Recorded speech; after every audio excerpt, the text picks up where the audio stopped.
Alhamdulillah, Alhamdulillah, nahmaduhu wa nasta'inuhu wa nastaghfiruh. Wa na'udzu billahi min shururi anfusina wa min sayyiati a'malina. Wa may yudlil fala hadiya lahu fala mudilla lahu. Asyhadu an la ilaha illallah wahdahu la syarika lahu wa asyhadu anna Muhammadan abduhu wa rasuluh sallallahu alaihi wa ala alihi wa ashabihi wa man tabi'ahum bi ihsan ila yaumiddin. Ya ayyuhalladzina amanu ittaqullaha haqqa tuqatih wa la tamutunna illa wa antum muslimun. Ya ayyuhan nasu taqu rabbakumul ladzi khalaqakum min nafsin wahidatin wa khalaqa minha zawjaha wa basa minhuma rijalan katsiran wa nisaa'a wattaqullaha alladzi tasaaluna bihi wal arham innallaha kana 'alaykum raqiba. Ya ayyuhalladzina amanu ittaqullaha wa qulu qawlan sadida yuslih lakum a'malakum wa yaghfir lakum dhunubakum wa may yuti'illaha wa rasulahu faqad faza fawzan 'azima. Amma ba'du, fa inna asdaqal hadithi kitabullah ta'ala wa khairul hadzi hadzi Muhammadin sallallahu alaihi wasallam wa syarrul umuri muhdatsatuha wa kullu muhdatsatin bid'ah wa kullu bid'atin dalalah wa kullu dalalatin finnar. Ang lahat ng pagpupuri ay sa Allah subhanahu wa ta'ala lamang. Sa Kanya tayo pumupuri at humihingi ng tulong at kapatawaran. Kung kaya naman tayo magpakutkop sa Allah subhanahu wa ta'ala laban sa ating masasamang sarili, ganun din sa ating masasamang gawain. Ang sino mang ginabayan ng Allah subhanahu wa ta'ala ay walang makapagliligaw sa Kanya. Kaya't ako'y sumasaksi na walang karapat-dapat sambahin maliban lamang ang Allah subhanahu wa ta'ala. Ang tanging bukod dapat sambahin at hindi bigyang pagtambal sa pagsamba sa Kanya at si Propeta Muhammad sallallahu alaihi wasallam ay Kanyang huling sugo at alimin. Sumakanya nawa ang kapayapaan at pagpapala ng Panginoong Allah subhanahu wa ta'ala sa Kanyang mga pamilya, sa Kanyang mga kasamahan at sa mga sumunod sa kanila hanggang sa araw ng pagkabuhay ng muli. O kayong mga mananampalataya, ibig sabihin Muslim lang ang tinatawagin ng Allah subhanahu wa ta'ala, hindi kasama dito ang ibang reliyon. O kayong mananampalataya, matakot kayo sa Allah subhanahu wa ta'ala, yaong tunay na takot, ibig sabihin iwasan niyo ang Kanyang ipinagbabawal, sundin niyo ang Kanyang ipinagutos, at huwag ninyong hayaan na kayo madatnan ng kamatayan, na kayo ay hindi mga Muslim, ibig sabihin lumabas sa bakod ng pananampalataya Islami, palayo tayo ng Allah subhanahu wa ta'ala. O kayong mga mananampalataya o sangkatauhan, katakutan ninyo ang Allah subhanahu wa ta'ala at alalahanin ninyo na Siya ang naglikha sa kauna-unahang tao na si Adam, at mula sa kanya nilikha niya ang kanyang asawa, mula sa kanila ang maraming kababaihan at kalalakihan. At sa kanya lamang tayo humihingi ng tulong at huwag kayong magputol ng ugnayan sa bawat isa. O sangkatauhan o alipin ng Allah o mananampalataya, matakot kayo sa Allah subhanahu wa ta'ala, yaong tunay na takot, at ugalihin ninyo na magsalita lamang ng mga katotohanan upang tayo tulungan ng Allah subhanahu wa ta'ala ng makagawang mabuti at patawarin tayo sa ating kasalanan at papasukin niya tayo sa sukdulang tagumpay ng paraiso. Wa qala Allah azza wa jalla fil Qur'anil Karim, A'udzu billahi minasyaitonir rajim. Al-yawma akmaltu lakum dinakum wa atmamtu 'alaikum ni'mati wa raditu lakumul Islam dinan. Sa araw na ito ay pinaging ganap ko sa inyo ang inyong relihiyon at tinunuko ang tulong ko sa inyo at pinili ko ang inyong relihiyon, Islam. Alhamdulillah, Allah. Mga kapatid ko sa pananampalataya, napakarami ng mga relihiyon ngayon na naglipana saan masulok ng mundo. Ang mga relihiyon na ito na nagtatag lamang o dinatag lamang ng sariling tao na nilikha ng Allah subhanahu wa ta'ala. Sila lang ang nagtakda at naglagay nito. Hindi katulad ng aya na binasa natin, ang relihiyong Islam ay galing mismo sa manlilikha. Sila yung nagtatag ng relihiyon upang ang tao ay turuan nila na sambahin ang iba na gawing Diyos maliban sa Allah. Gawin ang ibang katangian ng Allah na hindi sirain at bigyang pangalan ng Allah na ito ay hindi pangalan ng Allah. Sila ang mga relihiyon na nagtatag upang salukatin ang aral ng lahat ng mga propeta na isinugo ng Allah subhanahu wa ta'ala. Kanila itong babaliktarin, kanila itong susuwayin at sasalungatin. Ituturo nila ang mga bidaang pagsamba sa mga tao. Sila ang mga tao ng relihiyon na itinatag nila upang ituro sa kanila ang aklat na ginawa nila sa kanilang sariling mga kamay lamang.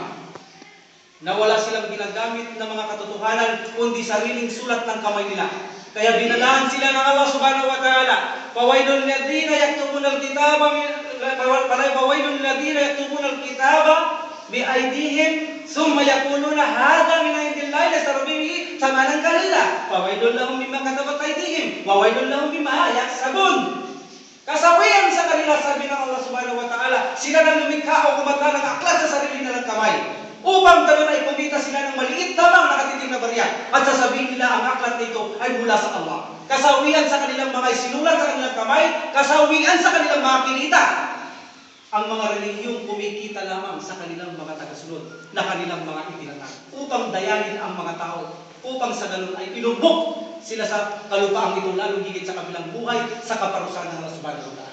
Sila ay ang mga taong nagtatag ng mga relihiyon na itinuturo nila ang pagsamba na hindi ginawa ng propeta. Ang mga pagsambang practical opinion na itinuturo nila sa tao upang sa ganoon ay akitin ang kanilang damdamin kahit paggamit ng ibang instrumento o mga salita na hindi katotohanan upang sa ganoon ay magsusunod sa kanila. Ituro ang mga pagsambang ito upang pagkakitaan lamang ang mga taong ito. Kalunos-lunos ang mga tagasunod. Sinaya ang mga tao na itinuro nila bilang itinatag nila ang kanilang relihiyon na mawalang takot sa tunay na Diyos. Itinuro ang mawalang dignidad ng taong ito at patay nila ang kanilang mga sarili na hindi nila naiintindihan. Ipinahintulot ang binawal ng Allah. Ipinahintulot ang mga alak. Can you imagine nung ka ng alak, hindi ka mamamatay? Pinapatay nila ang kanilang mga tagasunod nang wala silang naiintindihan. Sila ang mga nagtatag ng relihiyon na hindi ito ikinasin ng Allah subhanahu wa ta'ala. Kaya ang sabi ng Allah subhanahu wa ta'ala, kapatid, sa ating mga Muslim, apagayra dinillahu yabahun, maghahanap ba kayo ng ibang reliyon maliban sa reliyon mo? So nakita mo ang sinabi ng Allah subhanahu wa ta'ala sa kanila, maghahanap kayo ng reliyon maliban sa reliyon ko. Ala lillahi dinul khalis, sa akin lang ang reliyon. Ang reliyon ay para lamang sa Allah. Siya ang naglikha sa atin. Alam niya kung ano ang dapat niyang gawin sa atin. Alam niya ang batas kung anong dapat nating pangawakan upang mamuhay tayo ng mapayapa at tungo sa kaligtasan. Hindi yan magagawa ng tao na tayo ay bigyan ng patnubay na matuwid upang makaligtas sa mundo. Kaya ang lahat ng nagtatag ng reliyon na ito ay kaaba-aba ang kaaabutan nila sa dunyang ito at sa kabilang buhay. Kaya tayo mga kapatid, bagamat naghihirap tayo o maraming pagsubok, alalahanin niyo ang malaking pabor ng Allah. Ibinigay niya tayo sa loob ng pananampalatayang Islam na kung saan tumitibok sa ating puso ang lahat niya at Allah. Ito ay napakalaki ng regalo ng Allah subhanahu wa ta'ala sa atin na panghawakan natin ang kanyang relihiyon. Ang relihiyon natin mga kapatid ko sa pananampalataya, ibinigay ito sa araw ng Arafah, Biyernes, sa lugar ng Arafah, malapit nang mamatay ang Prophet sallallahu alaihi wasallam o malapit na o konti na lang ang kanyang buhay. Ibinigay ang revelasyon bago maganap ang Quran, al-yawma akmaltu lakum dinakum wa atmamtu alaykum ni'mati wa raditu lakumul Islam dina. Binigay ng Allah subhanahu wa ta'ala ang relihiyong Islam. Allahu Akbar! Ito lang ang tanging relihiyon na ang tanging manlilikha ang nagbigay ng relihiyon. Maliban dito wala.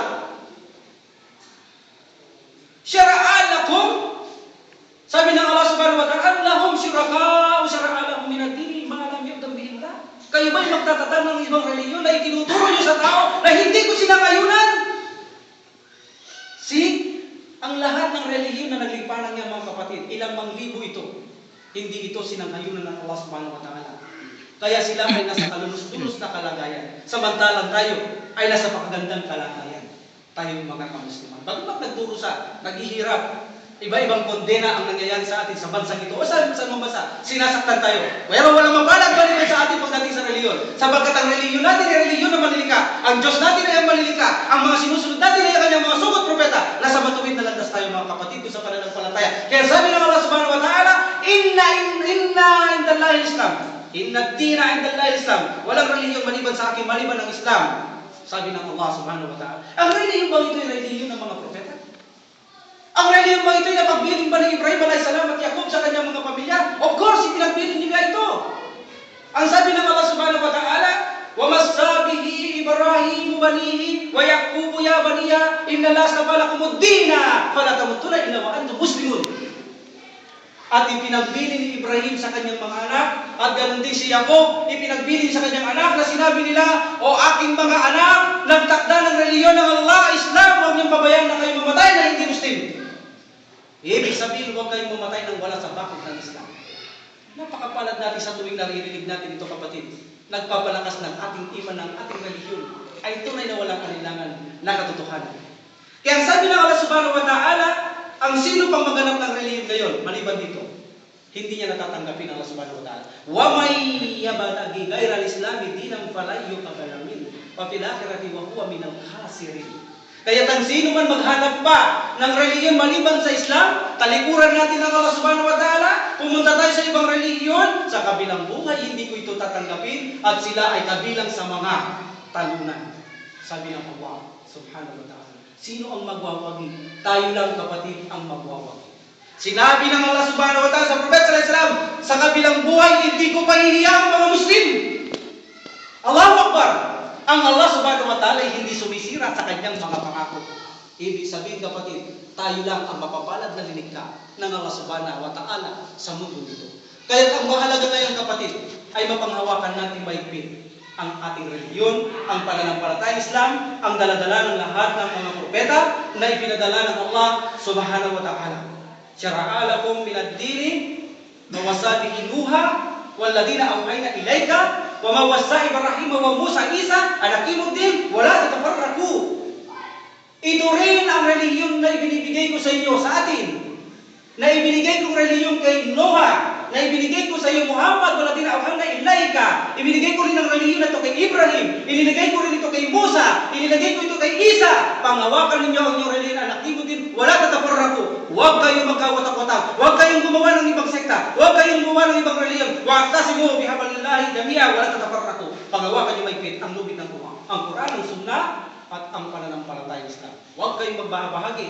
Pinagbili ng Allah subhanahu wa ta'ala hanggat nasa loob tayo ng Islam, hindi tayo pahihiya sa kabilang buhay ng Allah subhanahu wa ta'ala, at doon ay mananahanan tayo magpakailanman. Ang buhay na ito ay iiwanan natin, kapatid. Huwag natin sabihin naghihirap tayo, matatapos ito. Huwag natin sabihin mayaman tayo, matatapos yan. Ito ay hindi tahanan ng Muslim. Ito'y kulungan natin. Ang tahanan natin ay naghihintay sa kabilang buhay hanggat hawak-hawak natin ang relihiyon ng Allah. Walang ipahihiya sa atin ang Allah subhanahu wa ta'ala.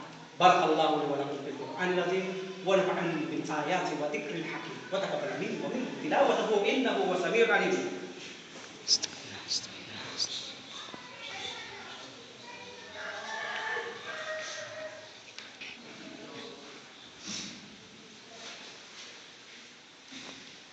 Alhamdulillahi rabbil alamin, hamdan katsiran kama asyhadu an la ilaha illallah wa asyhadu anna Muhammadan abduhu wa rasuluh sallallahu alaihi wasallam.